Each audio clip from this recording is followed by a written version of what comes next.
salalim teh salamun salamun salamun nu aya dina Al-Qur'anul Karim salamun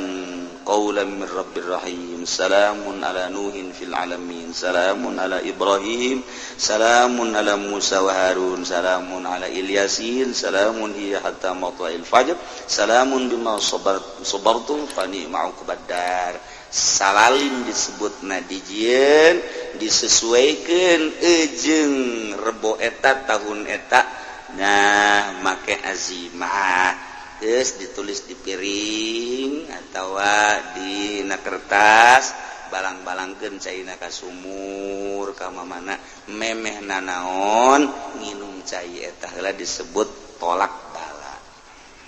Nah tolak bala baheula mah tolak bala teh di samping cai make dupi teh dijieun tina daun awi juruna engke aya 5 atawa 4 disebut dupi bisa anta wali baheula mah ngaranna dupi al balad disingkat dupi